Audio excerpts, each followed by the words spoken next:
Hey guys, how's it going? This is Waj from the MW Technology channel on YouTube, and in this video we'll be doing a direct comparison between the LG G Pro 2, as you see over here, and the HTC One M8. This is the 2014 edition of the HTC One. And both of these two devices are fairly new, and they have a couple of similarities. Obviously, there are some big physical differences in terms of the screen size and things like that, and the overall construction. So we're going to get into it and see which device is right for you. Now, as you can see over here, the HTC One M8 and the LG G Pro 2 have obviously a couple of different physical differences. In terms of the physical size difference themselves, you'll see that the HTC One is a bit smaller, measuring about 146.4 millimeters in terms of its height and about 70.6 millimeters in terms of its width. Now, the LG G Pro 2 is obviously the larger device, measuring about 157.9 millimeters in terms of its height and about 81.9 millimeters in terms of its width.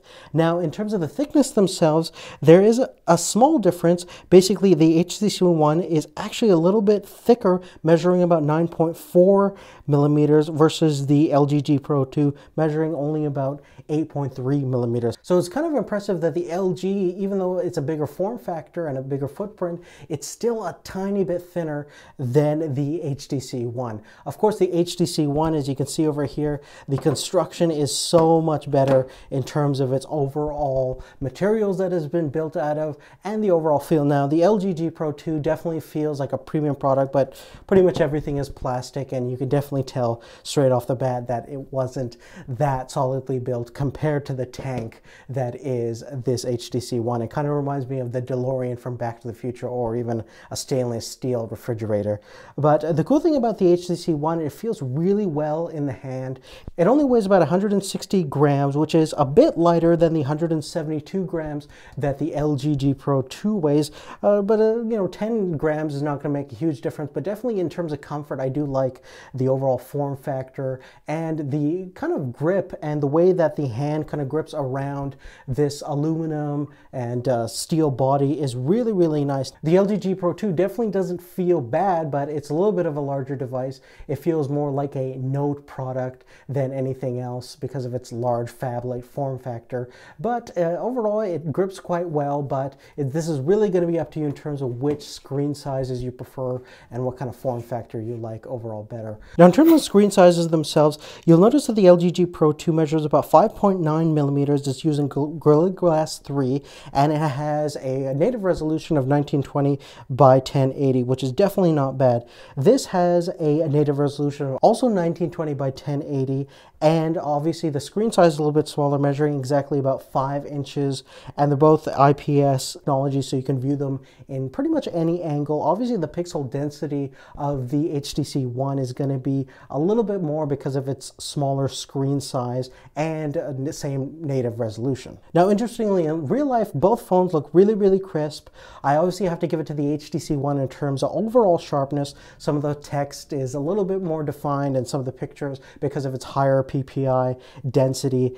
I do really love both screens overall, though. Now, in terms of expandability itself, you'll notice that the HTC One does have a micro SD card slot, so you can upgrade the internal memory up to actually 128 gigs. You can also do that on the LG G Pro 2 by removing the back, as you see over here, and accessing the also removable battery and the SIM card. But you can see right there, there's our micro SD expansion.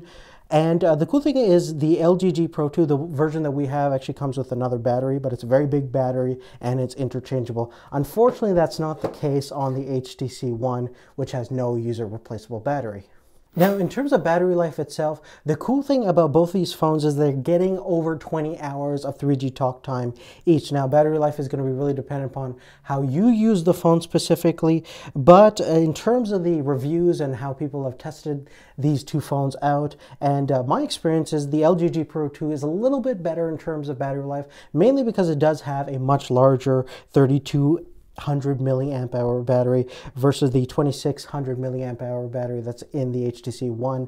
So you're getting about 25 hours of 3G talk time versus about 20 hours of 3G talk time on the HTC One. Web browsing and everything else is going to obviously vary tremendously depending upon how you use the phone, as well as, the overall battery life. So, but generally speaking, if you're more concerned about battery life, the LG G Pro 2 is definitely more versatile. Now, in terms of the internal hardware itself, the LG G Pro 2 comes with a Snapdragon 801 chip, clocked in about 2.26 gigahertz, and the HTC One is also the same Snapdragon chip, 801, and that comes with a 2.3 gigahertz quad-core chip. Now, in terms of RAM, the LG has 3 gigs of RAM versus the HTC has 2 gigs of RAM, and both have LTE speeds and very, very similar connectivity in terms of Wi-Fi. Both have AC capabilities, dual bandwidth, and the latest generation of Bluetooth. So now, as you see over here, we ran Geekbench 3, and we have a very similar score of about 2,500 on both devices on the multi-core section of Geekbench 3, and which is certainly no surprise because they're so similar spec inside. They pretty much have the same processors. The small amount of RAM is not going to make a big difference on the LG side, so very, very similar performing devices.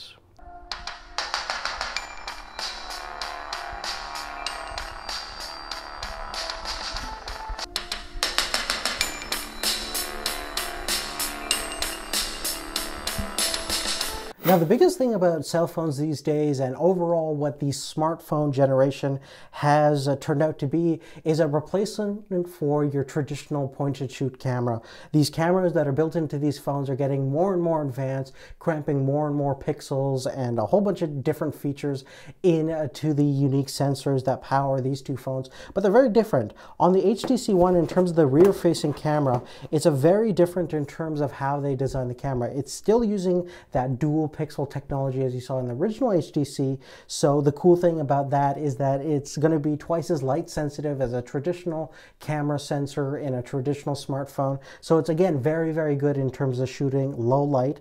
And you'll see another camera up of the traditional larger camera, which is it's kind of a depth of field control camera, which is going to allow you to focus after you've taken the image, kind of like one of those Litro cameras that you may have heard of before. So that's a very handy kind of feature, especially if you're missing focus all the time, like I know I do.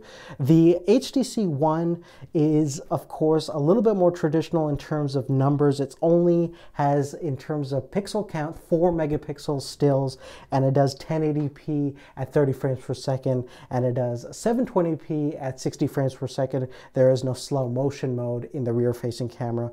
And the LG G Pro 2 is definitely the more advanced in terms of numbers. It has a 13 megapixel sensor which can shoot up to 4K video at 30 frames per second. It can also do 720p at 120 frames per second. So very, very versatile in terms of really high resolution video and photos, as well as high speed video if you want to slow down some stuff to make it look cool in extra slow motion. They both have LED flash. The HTC One has the dual LED flash system, but they're both very, very comparable in terms of that. Let's take a look at the actual image quality of the rear-facing cameras and see how they kind of compare against each other.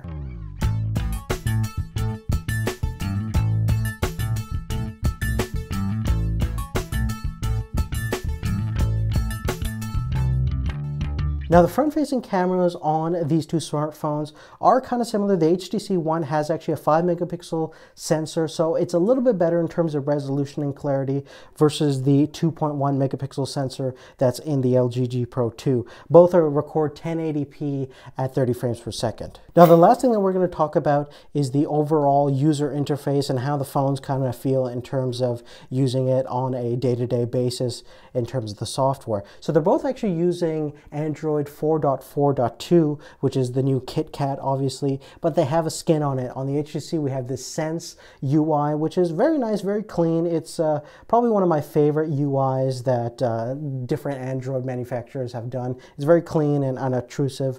This over here is also very good. This is the Optimus G, and it actually retains a lot of the Nexus kind of features.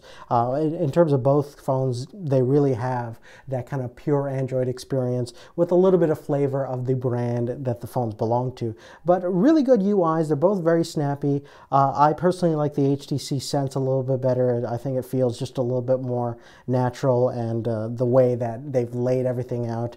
And I think aesthetically it looks a little bit better too. I'm not too much of a fan of the LG design in terms of their overall kind of interface, but it's very convenient as well. So definitely a personal preference here, but overall very, very good job. And hopefully these are going to be upgradable and rootable if you want to have a more native Android experience in the future. But on that, guys, that's really it. If you have any questions at all, please make sure to leave that on a comment down below. Make sure to give us a thumbs up. And if you haven't already, make sure you're subscribed to Majid Sayed 2 for all of our latest videos. But on that, guys, thank you so much for watching, and we'll see you later. Take care.